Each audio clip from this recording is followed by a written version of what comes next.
Hey everyone, welcome back to Accounting with Kamo. In today's video, we are tackling a topic that actually confuses a lot of students: debtors and creditors reconciliation. If you've ever wondered why your ledger doesn't match the statement, or how to deal with missing payments, discounts, or returns, this lesson is for you. We are going to break it down step by step with examples, obviously, so you can master this section for exams and also real life accounting. Depends on if you will be doing accounting in real life, right? But with no further ado, let's get into it. Now, first question you need to ask yourself: what is reconciliation, right? So, reconciliation is basically the process of matching balances between your books and another party's records.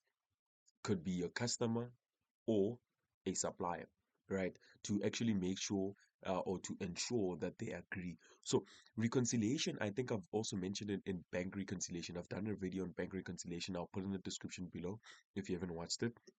But what we do in reconciliation, you can even hear it from the word, we are reconciling. So in other words, we're trying to make sure that the two statements or the two books or the balances, we're trying to make sure that they look the same. So if there's stuff missing on the left, or we need to fix them on the right too, right? Because what you do on the left, you need to do on the right. So that's basically what reconciliation is. We're trying to make sure that everything is literally balanced. What we don't have on the left, we need to have, and what we don't have on the left and we do have on the right, we need to make sure that we literally reconcile it and actually put it on the left too, right? So that both the stuff can match. Then now, why do we actually reconcile? We reconcile actually to detect errors, to ensure accuracy, to avoid overpaying or undercharging, and to identify fraud or omissions. So remember that when you're reconciling in the company, when you're dealing with your reconciliation, right? Reconciliation, obviously you need to detect the errors. Sometimes there are things that we don't record. There are things that the customer might not record or the supplier might not record. So we need to actually detect those errors, right? Since there are transactions that were made but they were not yet recorded, right? Two, we need to ensure accuracy. So we need to make sure that each and every transaction that we make in a company, or we make uh, with the bank or our customer or supplier, we need to make sure that everything is accurate and our books are literally accurate. Basically, by that I mean the balances and the transactions need to actually make sense, right, to the person that's looking at it. Then we need to also avoid overpaying and undercharging. So with that one, remember that now sometimes when you're having your customers and suppliers, right, when you're doing reconciliation, we don't want to overpay them and we don't want to undercharge, because remember sometimes we might record stuff wrong. So for example, let's just say we gave our debtor trading stock for like 1,000, but in our books we recorded that they took 900. So obviously we literally undercharged the person in our books, whereby we gave him stock worth of 1,000 rands, whereby we recorded 900 rands. So that's something that we also need to reconcile, to actually avoid, basically, right? Then you also need to identify fraud or omissions. So obviously with this one, you do know when auditors do come and they find that the books are not balancing, and they find that the books haven't been balancing for the past years, they might literally look into fraud, thinking that you all are literally messing up with the books for your own good, basically, right? So those are the reasons why we reconcile.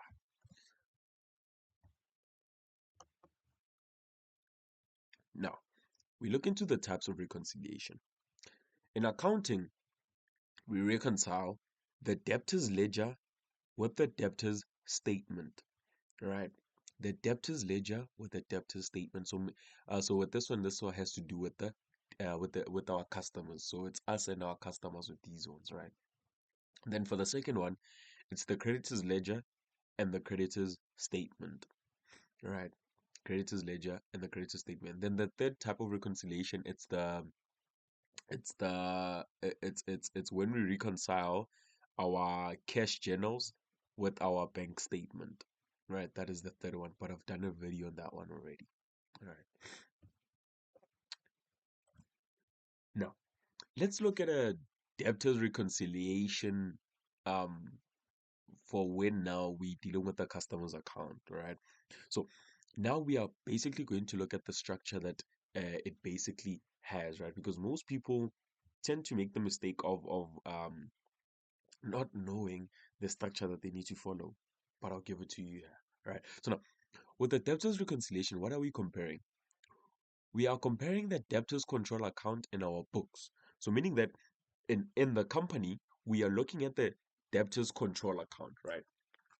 So in our book, we are looking at the debtors control account, right? Because that's where now our debtors, that's where we record the transaction that our debtors make in our company, right? If they buy on credit, then obviously you're gonna record them as our debtor, right? So yeah, then obviously we're going to compare it to the debtor statement that we received from the customer. So remember that as much as we record the amounts um that a customer might be taking on credit, they also doing the same thing on their side. And we need to make sure that those two accounts, right, which is our debtors control account and their debtor statement, they literally match up and they have the same balance. So that is the reason why we're trying to reconcile them. So how do we basically reconcile them? So first things first, you're gonna have the balance as per debtors ledger. So with this one, obviously, we basically are going to have the balance before we actually start fixing the errors, right? Or the omissions. We're gonna take that balance that was there. Right. So that's the balance right there. Right? It's in a positive form. As you can see, it's just X, so it's positive. Then now, when it comes to the types of errors that we look at when it comes to the debtors reconciliation, we now start with what? We would start with our understated invoice, right? Our understated invoice, right? Our understated invoice is basically um the amount uh of an invoice was basically recorded as less than the actual value, right? Actually, usually due to a mistake, right? So when we actually maybe like I made with the example that they maybe um took stock for like 1,000 rands, and we basically recorded 800 rands in our books, right? So we need to basically add the understated invoice. So we need to put in the extra 200 that we have missed right there, so that we can actually keep up with the balance, basically, right? So that's basically what an understated invoice is. Then second one now is that we have to less if they have if a payment has not yet been recorded. So now remember that with this balance here, this is the balance that the customer is owing to us, right? So if they make a payment to us, it means that we need to subtract that balance because now they are decreasing the amounts that they are owing us, right? So we basically need to what? We basically need to um subtract that payment that they've made to us when they pay us back, right? Then now, what is the next transaction that might happen? Is that we need to lessen our goods returned or the goods that they returned as a customer, right? Because remember, if a customer took stock for like 1,000 rands, right, on credit from us, they took stock for 1,000 rands. So now they owe us 1,000 rands, right? They owe us 1,000 rands. But now when they get home, they realize, 500 of those items or of those of that stock is literally damaged. What do? They return the stock. So now when they return the stock for that 500 rands, we need to subtract that 500 because now they no longer owe us 1,000, but they will now owe us what? 500 rands because they've brought back stock for 500 rands that literally was what was damaged. So that's basically how we would record it. Then now after that we would basically have what? We would basically have our interest charge. Sorry for that. Then after that we would have our interest charged. So now I want you to understand something when it comes to this interest charged. Remember that when our customers buy on credit, right? We need to charge them an interest, right? We need to charge them. Remember, if the trading stock or like on thingy at the shop when you buy it, maybe the cost of that sale is like 1,000 rands and you buy on credit. Remember that when you buy on credit, we definitely are going to charge you a certain percentage that you need to pay back where with time, since now you're not paying us immediately. So that interest that we're charging you, we need to edit, right? So after adding that interest that was charged to you when you took those products or our stock, then you're gonna get a corrected balance, right? Then this one would basically be the balance as per statement or as per debtor statement, because it basically needs to be the same. Debtors control account and the debtor statement, they both need to be equal. So the corrected balance shall be given there as you'll be doing your debtors reconciliation, right? So I hope that part makes sense right there.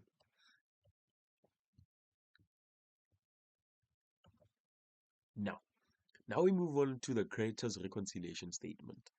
With the debtors reconciliation statement, what are we reconciling? We reconcile our creditors ledger account with the statement from what? From our creditor or which is our supplier, right?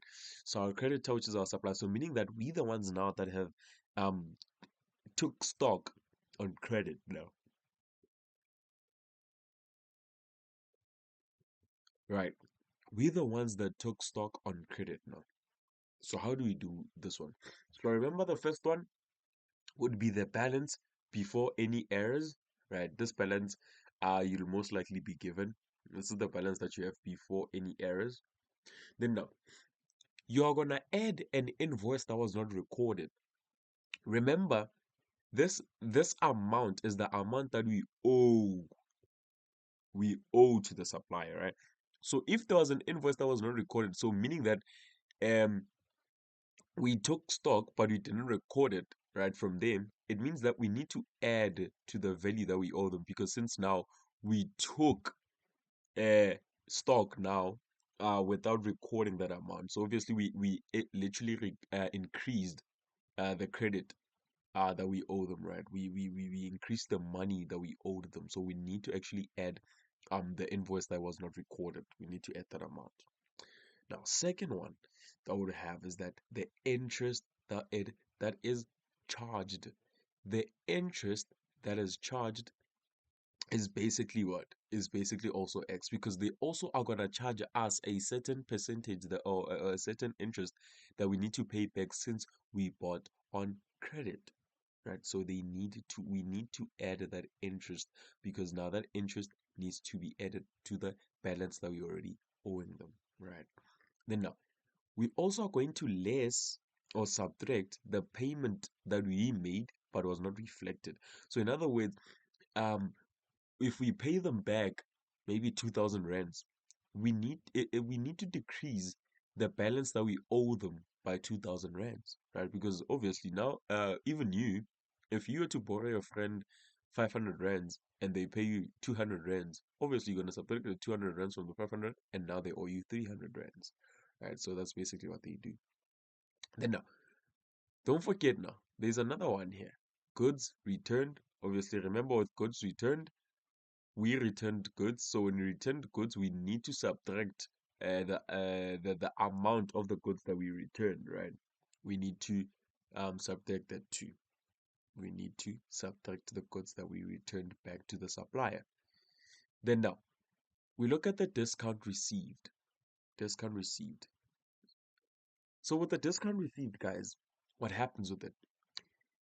If we took stock for 5,000 rands, we took stock for 5,000 rands, but they recorded 5,000 rands in their books. But now the problem is that in that 5,000 rands, they say that, hey, on that 5,000 rand, we're going to give you a discount of 1,000 rands. So meaning that the stock for 5,000 rands now would be worth 4,000 rands because of that discount of 1,000 rands. So what happened there? We subtracted the discount that was received, because now the cost of that stock that we took is no longer 5,000 rands, but it's going to be 4,000 rands, because now they gave us a discount of 1,000 rands, right? So I hope that makes sense. And when you're done with everything, you'd add them up and subtract these ones and you'd get the corrected balance at the end, right? So I hopefully um pray that it makes sense right there to you. Right. So let's continue. Now, let's look at actually the common reasons for differences. Right? The common reasons for differences. Now, payments not recorded. So the payments can not recorded way. Obviously, this is our debtors reconciliation, creditors reconciliation, and this is the effect that that it would have on the debtors or creditors um reconciliation statement, right? So now, if there's a payment that was not yet recorded, we literally subtract from the balance, right? We subtract from the balance. If there are goods that we returned, or the debtors have returned back to us, or the customer has returned back to us, or we literally took goods back to a supplier, we need to subtract from the balance. If there was any discount received or any discount allowed, right? Remember, debtors also, if we give them a discount, we need to subtract that from the balance. And if we were given a discount by our supplier, we also need to subtract that amount, right? If there's an invoice error or omission, we need to add or subtract depending on the issue. Remember, the issue might be adding on the balance, the issue might be um the subtracting from that balance too, right? So you also need to record that. So this one, it's either or, right? It's either you add or you subtract. Now, this one, interest charged by supplier. Remember, interest charged by supplier cannot be charged by our customer. So that's all you put across there. So it only applies in the creditor. So if we were charged an interest by our supplier, we need to add it to our balance, because obviously we're gonna owe them more since we bought on credit. Right. Then our interest charged to the customer. Obviously, if we charge them a interest on the amount that they took, we need to add that amount to the amount that to the balance that they already owe us, right? Then now, if there's a payment that was recorded twice, you're going to remove the duplicate, right? By that, we're going to add to the balance. So what do I mean by that? Let's just say now a debtor basically paid us back 1,000 rands, but we recorded it as maybe 2,000 rands. So we need to remove the duplicate. So by that, obviously, when they pay us again, we subtract that 2,000. But since they only paid us 1,000, we need to add back the 1,000 rand, since they literally recorded it twice, basically, right? So I hope that basically makes sense. And the same thing applies to the creditor, right? If we paid them back 1,000 rands, but they recorded 2,000 rands on their side, they actually need to add back 1,000 rands to the amount that we already owe them, because they mistakenly recorded an extra 1,000 rands, right? So I hope that basically makes sense right there. Then now this one, it's a goods that were sent but not received, but not yet received. So this one, it literally is like a timing difference. So what happens with this one, right, is that if there were goods that were sent but not yet received, with debtors it doesn't happen, because debtors, they take stock in our company, basically. So they literally get them there, unless if maybe they do a delivery or something, then maybe that's when it would do. But in accounting, this one only works with the creditors, because now that's when we're dealing with our suppliers, right? Remember that our suppliers might send us goods, but we have not received them. So meaning that they're still coming, basically, right? So this one is just an addition, just to show you there are some adjustments, basically, that um it depends on what happened. So if you can see, goods were sent. Yes, they were sent, and you did not receive them. So this one is maybe a timing difference. Maybe it's still on the way or something. It's still coming, basically. So that's just something that you'd get, right? Unless if maybe the goods got, maybe, I don't know, the truck that was delivering it, I don't know, maybe it fell off or something. Then maybe that's when they would have to give us another a badge of stock, basically, right? But other than that, it's just basically a timing difference, basically. So meaning that the stock is still coming, right? So yeah, hopefully that part there is understandable. Then now we have a debtors reconciliation example. I want us to do this one together, right? I want us to do it together, right? So now, With debtors reconciliation example, we have the debtors ledger's balance being 5,200. Then we have the debtors statement balance being 5,050. Then we have an adjustment. They say that the customer returned goods worth 150 rands, but they were not yet recorded. Then they also say that we charged interest of 100 rands and it is not yet on the statement. Remember, um, when a customer when a customer takes stock from us, right? When they take stock or take our product and they buy on credit, we need to charge them an interest. So this is where the interest comes in, right? But now let's literally see how much we would get. So now, first things first, balance as per debtors ledger, obviously. Balance as per debtors ledger.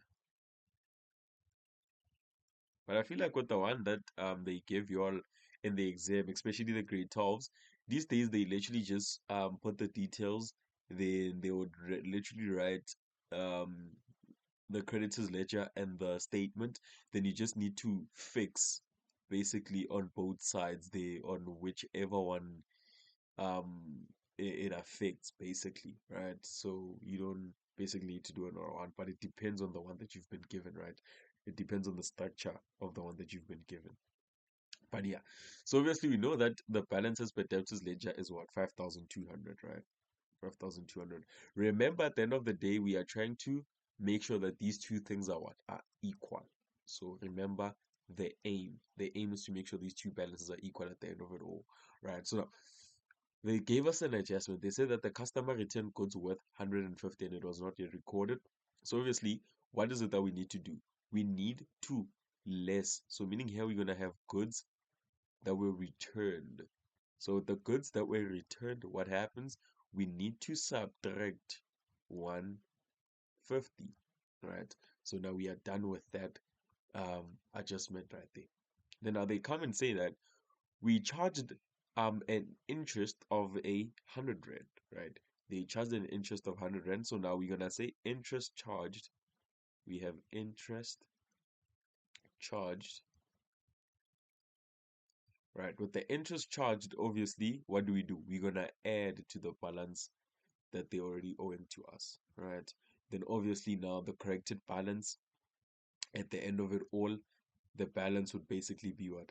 5,000, it would be 5,150, right? So the debtor's ledger balance, right, or the amount that the debtor owes us, or the customer owes us, right? Now it will be 5,150, 5,150, right? 5,150. But now the debtor's sorry, the debtor statement balance is 5,050, right? 5,050. But now remember, they said that this charged of interest is not, it's also not yet on the statement, which is what? The debtor statement balance. So if we take the 5,050, we add that 100 rands that was not charged, we have 5,150. Then right there we do see that they basically are equal, and it means that we have now done our transactions well and everything makes sense. So this is basically how they would give it to you. But A, they won't give you two adjustments obviously, but they would also add invoices. They'll add, sometimes they might make it tricky and give you all different um debtors that we have in our company. But the structure still remains the same, right? But obviously, we're going to look at a past paper, not in this video, obviously. I'm going to put a video up whereby we'll look at a past paper and see basically how we go through a debtors and a creditors reconciliation that was actually that we're going to take from a past paper or something, right? So, yeah. But now, let's just move on. So, I hope this one was understandable, by the way. Now, let's go to our creditors reconciliation example. Now they say that the creditors ledger's balance in our books is 8,000 rands, then the supplier statement, which is their books, is 8,500. Remember what the aim is. The aim is to make these two amounts equal, or is to make sure that these amounts are equal at the end, right? So we have an adjustment. They say that 500 invoice was not yet recorded by us, so meaning that in our books we have not recorded this 500. Then they also say that 100 rand payment not yet shown on their statement, right? 100 rands payment was not yet shown on their statement. So now let's literally see how we go about this one. All right. So now, first things first, obviously, we're gonna have balance as per creditors ledger as per creditors ledger.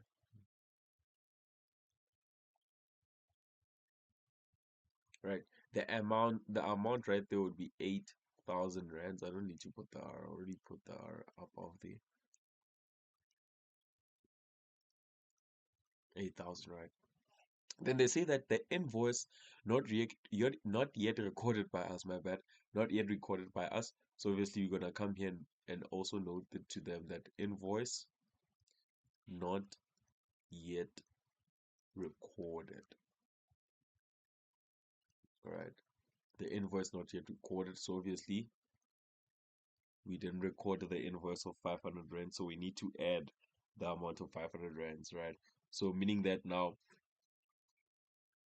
we went to our supplier and we basically took more stock, right, on credit. So that means that's where the 500 comes from, right? Then now obviously what happens here means that now the corrected balance would be 8,500, right? It will be 8,500 right there. Then now the two balances now, the balance in our books would be 8,500, and from the supplier now, sorry, would be 8,500, right? But now, what is the difference that's going to happen, right? Remember, these two are equal, but now there's 100 rand payment not yet shown in their what? In their statement. But now let me explain something that you might not get. The 100 rand payment that they make, either way, it would literally either drop these two amounts by 100 rands, and it would take it to 8,400. Because now, if now there's a 100 rand payment that they made, there would be 100 rands payment, obviously that would affect obviously our balance. So this thing, it depends on the date basically. So obviously if there's a payment, obviously we're gonna do what? We're gonna less payment made. So you're gonna say payment made, made. Then we're gonna less it by 100 rands. Then how much are we gonna get? We're gonna have 8,400. Then obviously here we're gonna have 8,400. But now I want you to see something. Obviously, if it's also not in their statement, and obviously they paid us back 100 rands. No, my bad, my bad, my bad. I forgot it's a creditors. So obviously, if we pay them back, obviously 100 rands, it will go back to 8,400, and in their book, obviously, they will also decrease it there by 100 rand since you made a payment, and it will basically go to 8,400, right? Sorry for that mistake of not adding the second adjustment there. I forgot about it for a sec. So yeah, well, I'm in a rush, and this thing happens sometimes. Even with yourselves, you forget adjustments because you are in a rush to finish, right? So let's try not to make that mistake, right? So hopefully, I'm writing an exam currently, right? I'm just doing an example, right? So just make sure that you note that you shouldn't be in a rush and you end up skipping stuff.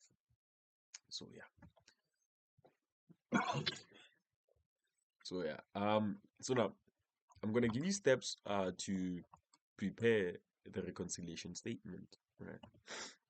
One, you're gonna compare the balances. Remember, we need to make sure that the balances are the same at the end of the day, right? So we need to see if the balances are equal or not at the beginning. That's what we need to do. We need to compare the balances between our books and their debtors or creditors statement, right? Then after that, we need to take off matching balances. So in other words, remember that we in our accounts, right? This one obviously it's our account, but they would give us some more stuff in them. Maybe if things like your invoices, if invoices were recorded and all that, We need to make sure that the invoices were recorded with the same balances. So that's what we mean by taking off the matching balances. The ones that have balances that literally match, check them off. We're not gonna deal with them, right? Then now you're gonna identify unmatched items. So meaning that those ones whereby now uh they'll maybe recorded the invoice was like 500 rands, but we recorded 400. Obviously we need to deal with those things. We need to actually fix that error, right? Then the 4 1, we need to investigate and explain the differences, right? This is basically what I'm saying, is that after identifying them, we need to investigate them and explain the differences, right? By actually um obviously seeing, okay, there's a difference for 100 rands, there's a difference here for 200. Then after that you prepare the reconciliation statement now with fixing those errors basically, right? So that's what you would basically do when you are preparing your reconciliation. So I hope that makes sense right there. Then obviously at the end of it all, you need to ensure that the balances agree. By that, I'm saying that you need to make sure that the balances are the same, right? That is the aim of a reconciliation. You need to make sure that the balances at the aim are at the end are the same, right? So now tips for exam. Most of the time people forget this, right? But I'm gonna give you. Use correct headings and dates. This is the most important information I can ever give you. Dates are really, really important when it comes to accounting. Dates are really important when it comes to accounting. So remember to use the correct headings and dates, right? Two, clearly label add or less in your table. You need to show them you are adding or subtracting something. So I know with accounting past papers, they will definitely tell you to put a plus or a minus on your amount. Sometimes they would just say if it's positive, just leave it like that. But if it's negative, put it in brackets, right? The other will tell you to put it in brackets, or they would say put a negative sign in front of the one that you're subtracting, and you must put a positive sign for the ones that you are adding, right? So they will definitely let you know on those ones, but you must make sure that you clearly label them when you're adding, either you are adding or subtracting them, right? So make sure that you do that. And then now, don't just say error, explain the cause. So if there was a discount that was not recorded, you need to tell them the discount not recorded. You don't say error, right? Because this is reconciliation. You need to tell us what the error basically was. Because when you say error, we do not know if it was an invoice, if it was a payment, if it was a discount, or if it was interest, right? Because there's a lot of transaction that we're dealing with. So make sure that you really tell them, oh, it's a discount that's not received. It's a invoice that was not recorded, basically, right? Goods that were returned. So you need to make sure that you deal with those ones, right? Then obviously, tip for exam, you need to balance your answers and show calculation. So if there was a calculation that happened, you need to show that calculation and make sure that you balance your answers at the end. They need to be equal.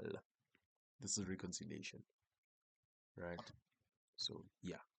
Then now let's go to the last part of it, which is the summary or the summary, anyhow you say it.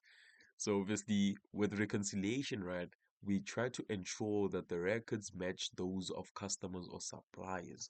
So remember, reconciliation, we ensure that the records match those of the customers or the supplier. That's why we are reconciling. I've mentioned it before that we're trying to make sure that the balance that they have and the balance that we have are equal, right?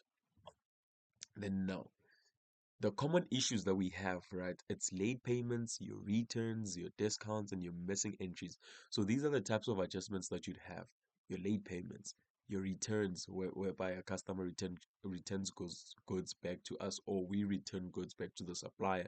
If there are discounts that were allowed or that were given, basically, right? We need to literally also record that. If there were missing entries, so if we missed an invoice, we missed a payment or something, and also with errors to your omissions, you need to also, if they did double the amount or they paid extra, or we literally recorded an amount that was less or whatsoever, we need to also fix those things. So those are the common issues that we have when you're dealing with reconciliation, right?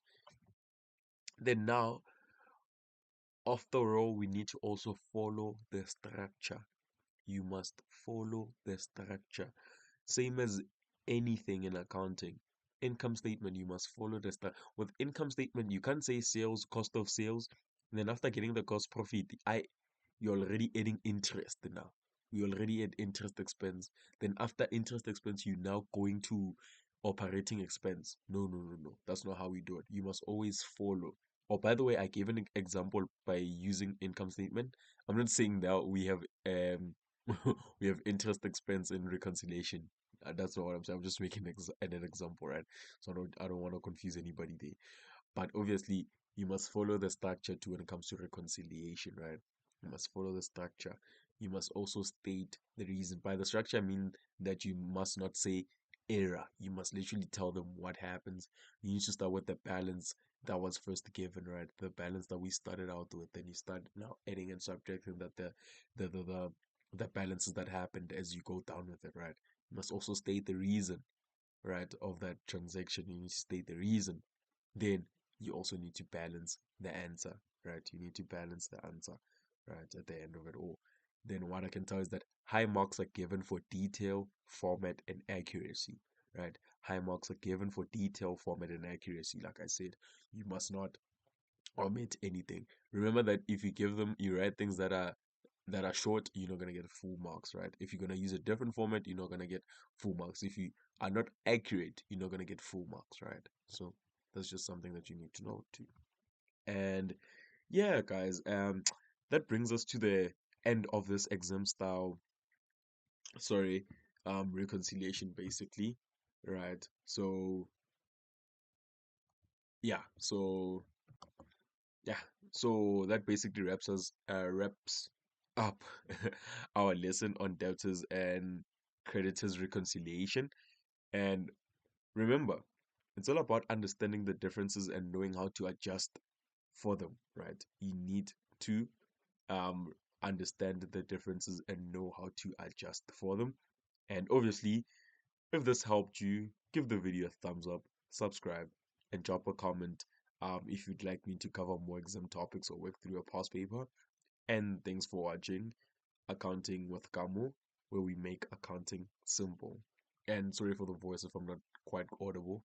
Yeah, I'm literally going through it right now. So sorry about that. But yeah, thank you for watching. I'll see you in the next one.